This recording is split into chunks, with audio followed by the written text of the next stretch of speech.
Frumoși mei Capricorn, bine ați venit! Astăzi facem etalarea bonus pentru luna februarie.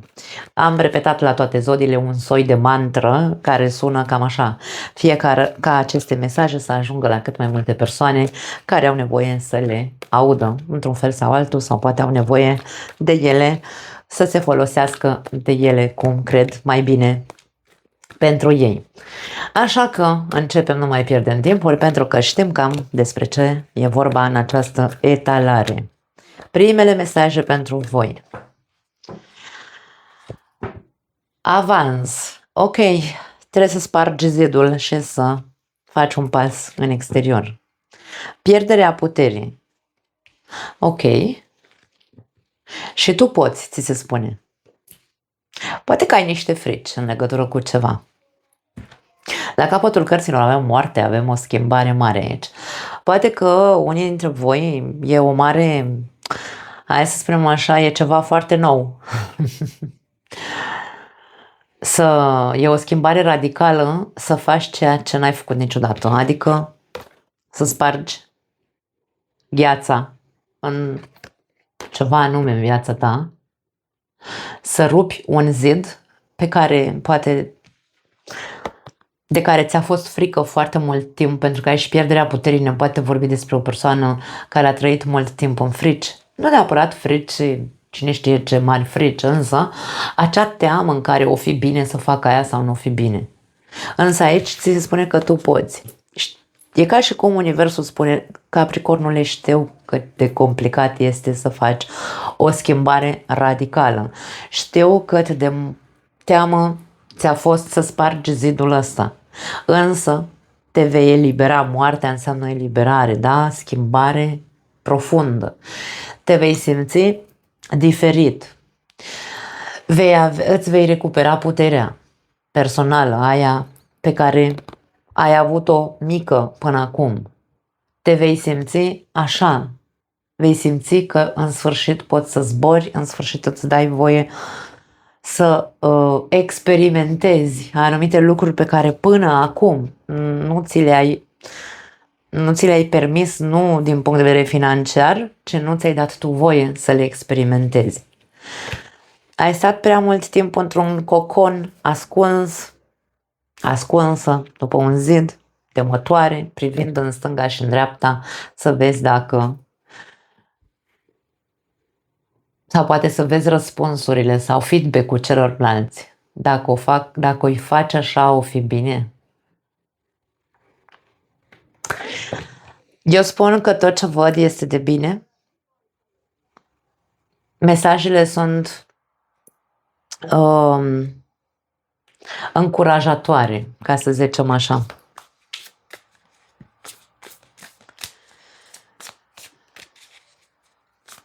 Foarte frumos. Îmi place senzația pe care o am. Știți că eu am și senzații când fac etalări.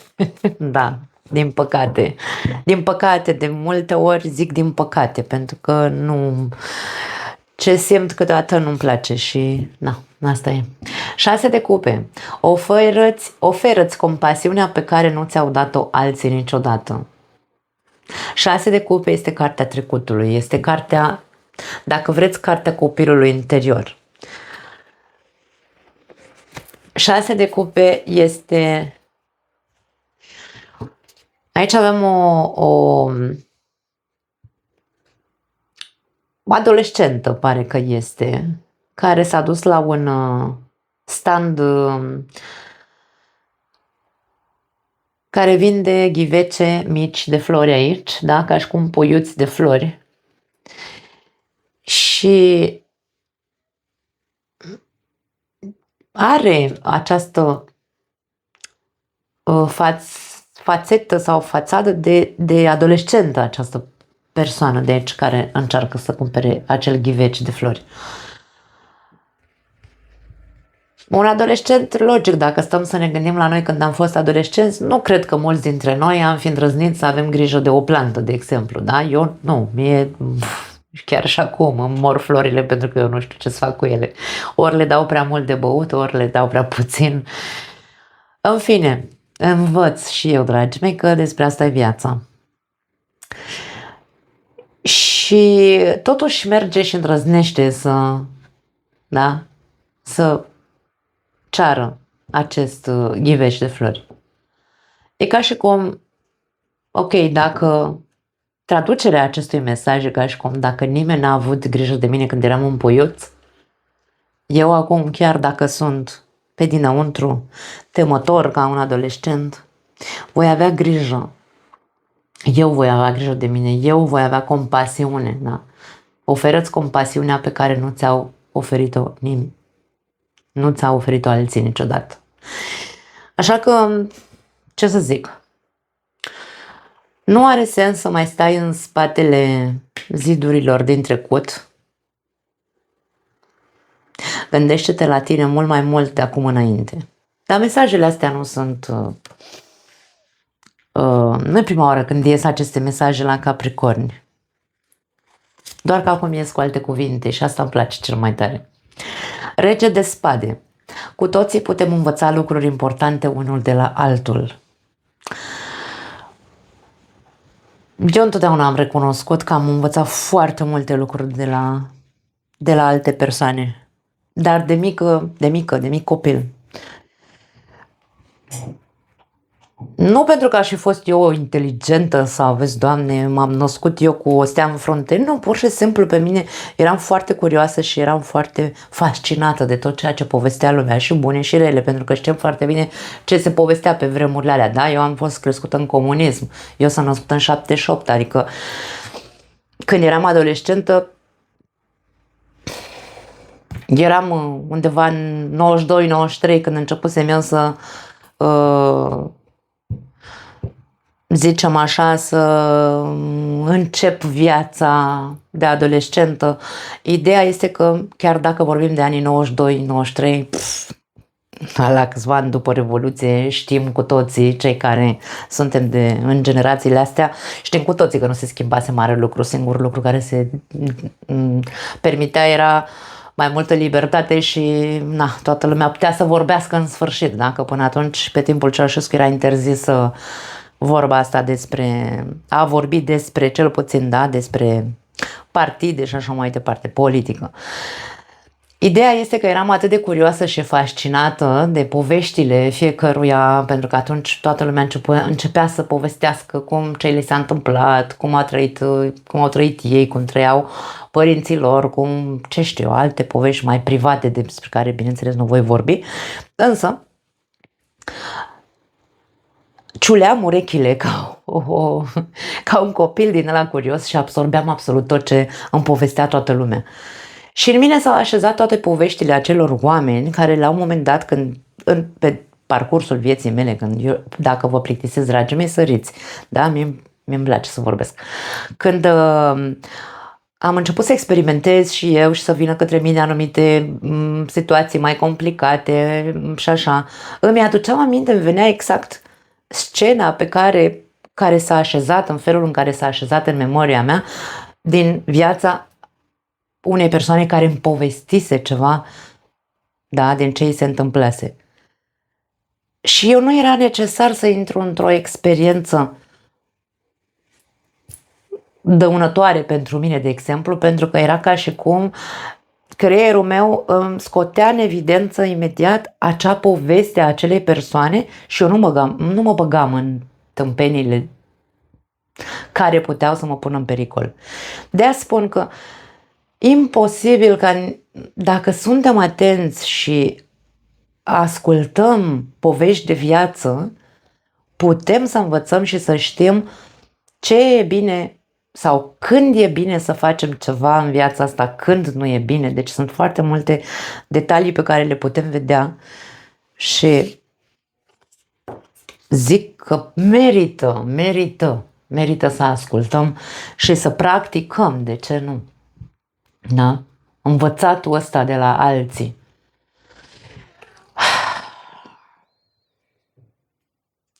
Poate avea legătură cu faptul că tu te-ai simțit foarte mic, ai stat în acel cocon despre care vorbeam foarte mult timp, în trecutul ăsta care a fost așa zidit, da? Sau s-a ridicat, ai ridicat ziduri în jurul tău pentru a te proteja și nu e nimic greșit în a ne proteja, însă foarte multă protecție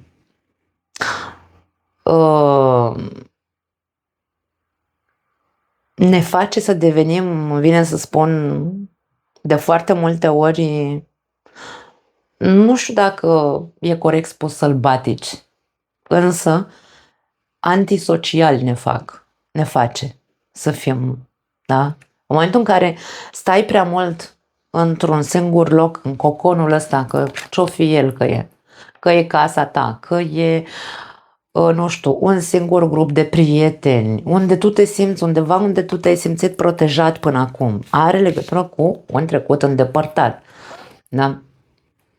Cum au fost ultimii ani din viața ta? Pentru că în momentul în care ultimii ani din viața mea sunt de izolare și antisocial, normal că mi-e frică să sparg zidul ăsta și să încep să cunosc lume nouă. Normal.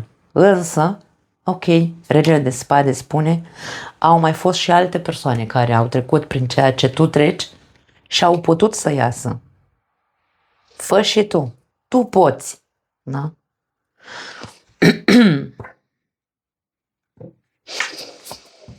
Avem spânzuratul. Învață să te simți confortabil, să stai nemișcat ori de câte ori este necesar.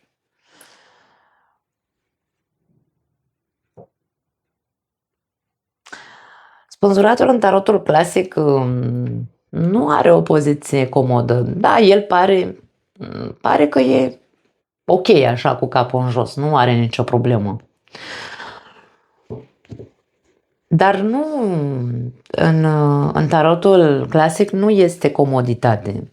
Dimpotrivă, învață să stai sau învață să fii ok într-o situație care te incomodează sau nu. Învață să fii ok cu tine în situațiile inconfortabile. Și dacă te simți anxios, de ce nu? Îți intră hiperventilația că trebuie să cunoști lume nouă, ok, stai jos, respiră, încearcă să nu să te controlezi, ci încearcă să te calmezi, pentru că Capricornul are o mare problemă cu controlul, cu autocontrolul. Da.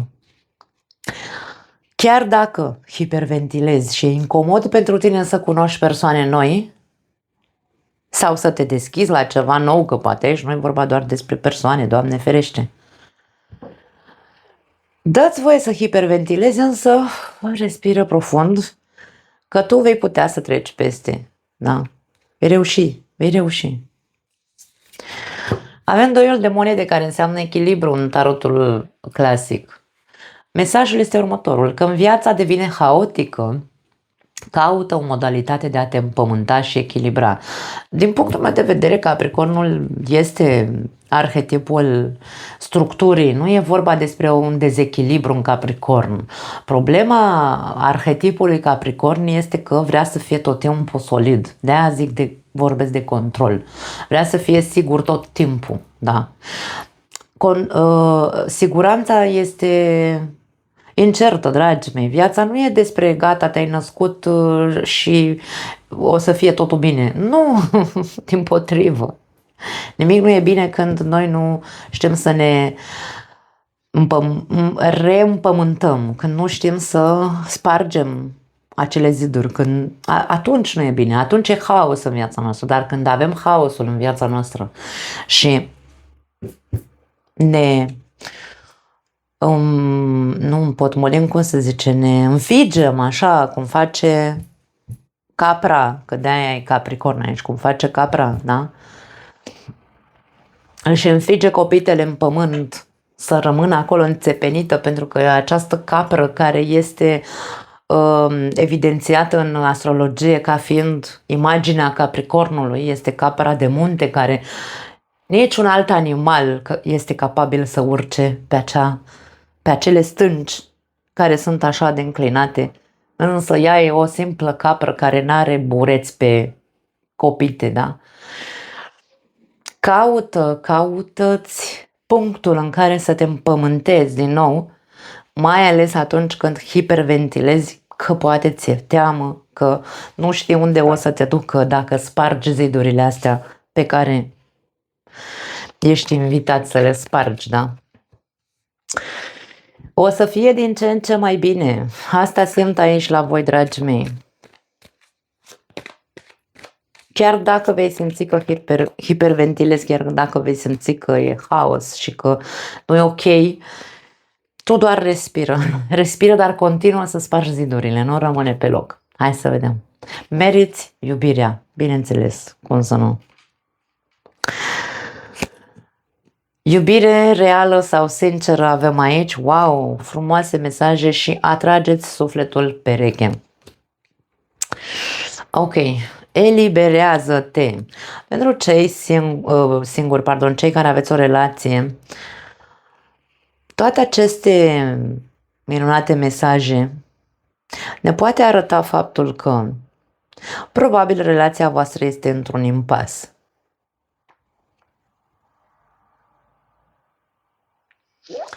Dar nu este un impas care nu poate fi depășit. Atenție! Poate sunt prea... Nu cred că este ceva foarte complicat. Poate că este pur și simplu, nu știu, trecerea anilor, pentru că 6 de cupe ne arată un timp foarte îndelungat. Poate sunteți de foarte mulți ani împreună. Și, domne, relația s-a împotmolit aici. Atârnă așa ca spânzuratul într-un fir de ață. Ceva, nu știu, poate e doar vorba despre monotonie, poate că e vorba doar despre lipsă de vitalitate, plictiseală, poate să fie, de ce nu? Dar aici, ca și cum ai nevoie doar de o, cum spun, o conștientizare, sau mă rog, aveți nevoie de o conștientizare, pentru că aici pare că există iubire între voi. Întotdeauna a existat iubire între voi. Asta pare cel puțin. E ca și cum sunteți suflete pereche. Există iubire sinceră între voi doi. Dacă situația e alta, vă rog să nu-mi scrieți în comentarii că, vezi, Doamne, nu știu, da, mai putem ce sincer e că mă bate sau ce știu eu. Nu, dacă asta e relația voastră, aici nu e despre voi. Ok? Mai departe, veți putea depăși, bineînțeles că veți putea depăși, atâta timp cât amândoi au aceleași sentimente, chiar dacă poate amândoi sunteți în momentul de față, nu știu, uite așa, cum să zic, la fel de plictisiți sau monotoni sau nu știu, ce-o fi, nu contează. Ideea este să alegeți într-un fel sau altul, îmi vine să spun că avem un doi de monede aici, să alegeți conștient să faceți schimbări în ceea ce privește dinamica relației voastre. Veți putea să depășiți monotonia asta dacă despre asta e vorba. Dați-vă timp aici, cu sponsoratul e ca și cum dați-vă timp să vă puteți elibera încet încet de această, nu știu, obișnuință de a face în fiecare zi același lucru și a nu, da? Introduceți lucruri noi, spargeți ziduri aici, voi știți ce lucruri noi vă pot atrage în momentul de față al vieții voastre, da? Nu are sens să vă dați bătuți aici, ca și cum nu vă dați bătuți, măi, oameni buni. Pentru că vă iubiți, la ce Dumnezeu să stați așa să pierdeți timpul? Gândiți-vă profund, spânzuratul, evaluați și vedeți, băi, vorbiți între voi, ce putem să facem? Hai să vedem ce schimbări putem să facem ca să fie bine. Foarte frumoasă e talarea voastră. Pentru cei singuri, dragii mei, foarte clar este că meritați iubire, trebuie să faceți o mantră și voi, da? Pentru că aici e vorba despre o compasiune pe care tu trebuie să ți-o oferi ție de mic copil. Joe, nu cred că... Am mai zis în trecut. Capricornul nu a avut o viață ușoară niciodată. Viața nu e ușoară pentru Capricorn. Știu. Dar și bănuiesc că copilăria nici ea nu a fost strălucită. Dar dacă noi nu suntem cei care zicem, da, mantra care să ne ajute să rupem zidurile și amintirile și să ne eliberăm de ele și să ne implementăm încă faptul că merităm să fim iubiți și merităm să avem o persoană sinceră care să ne iubească și pe care să o iubim cu sinceritate. Dacă ne dăm voie să învățăm de la ce vedem în jurul nostru, dacă nu ne mai pierdem în relații, pentru că de foarte multe ori putem să nu avem parte de iubire adevărată pentru că ne pierdem în relația respectivă. Cum ne putem pierde în relația respectivă? Când ne facem mici, adică când acceptăm sau facem pe plac în constant partenerului de viață, în loc să avem și noi ceva de spus, în loc să avem și noi, nu știu, să punem într-un fel sau altul, să impunem limite, că de-aia ești arhetipul limitelor, da?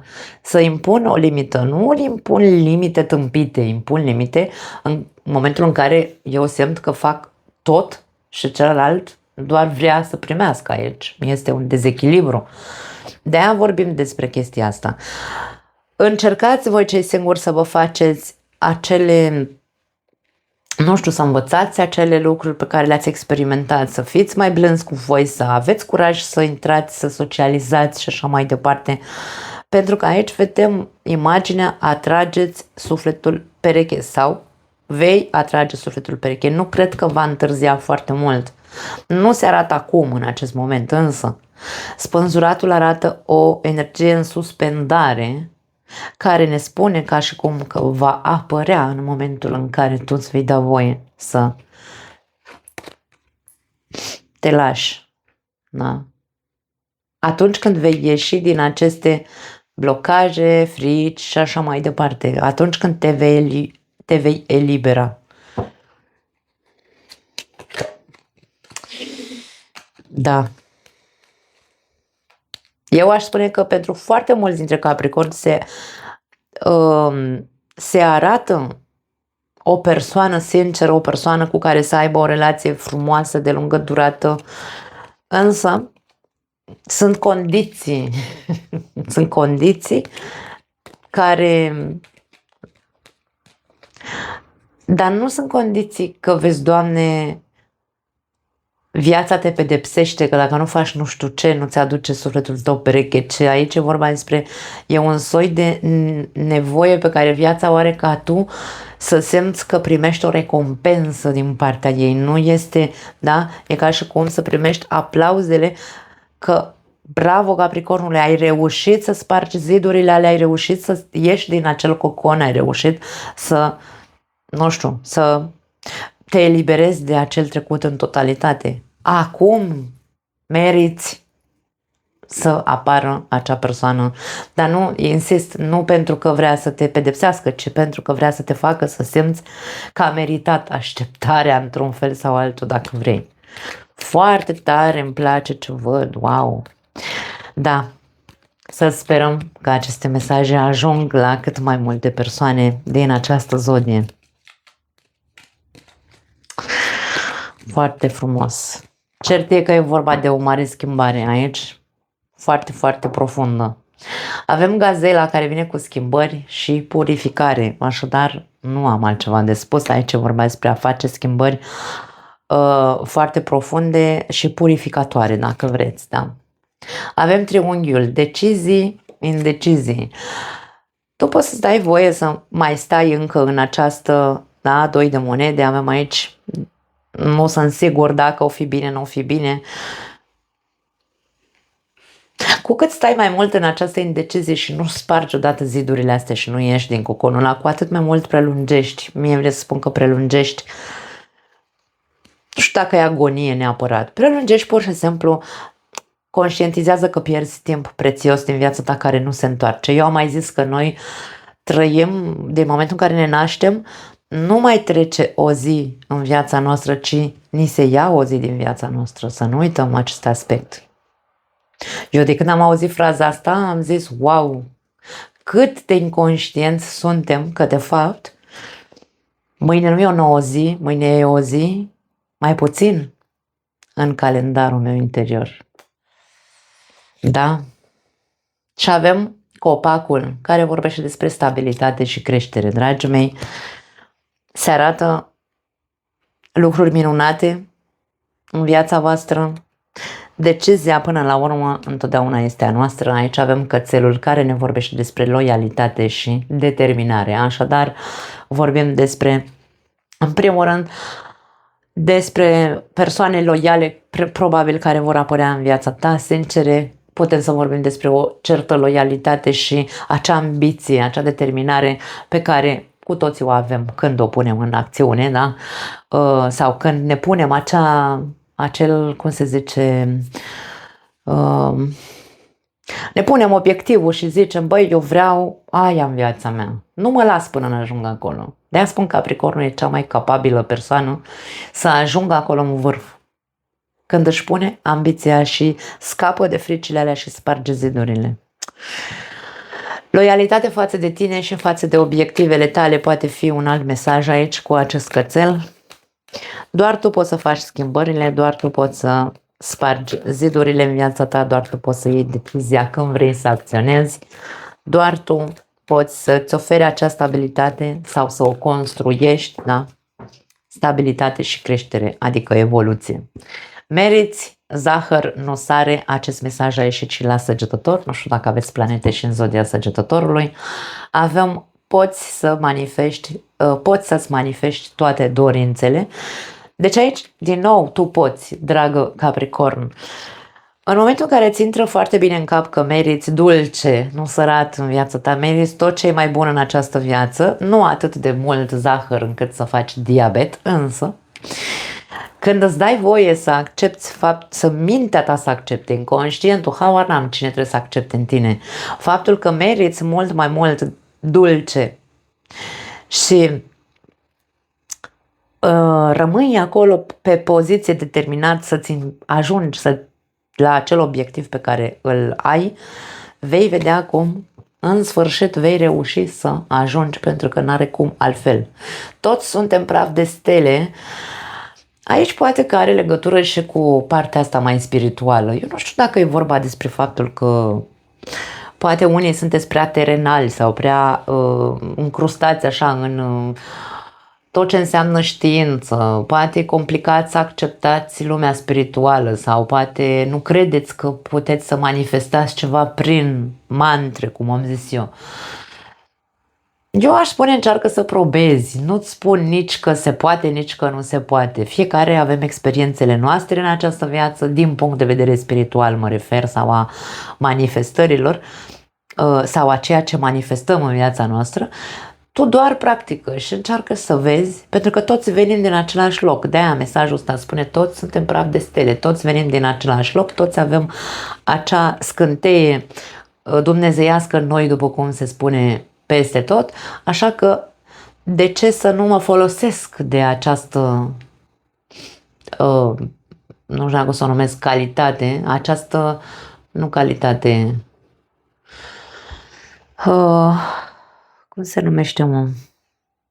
Har divin care, da? Acea lumină divină care se află în mine și în toată lumea de pe această planetă.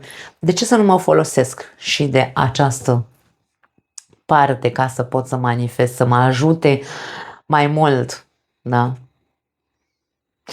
Nu ai nevoie de altcineva care să te repare. Și acest mesaj a ieșit.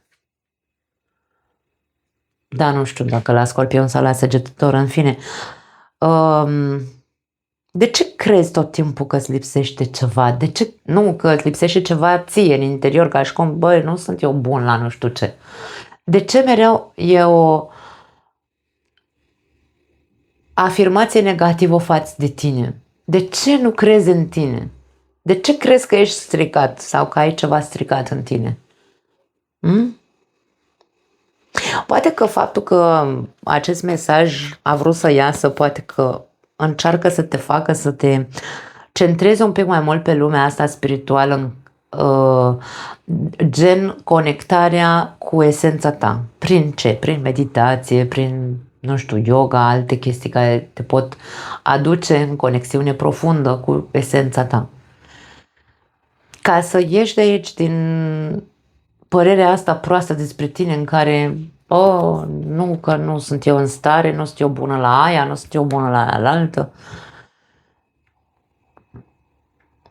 Da, zic, nu mai am altceva pentru voi. Foarte frumoasă, foarte frumoasă e talarea voastră. Vă pup, dragii mei, sper să ajungă la cât mai multe persoane. Ne vedem data viitoare.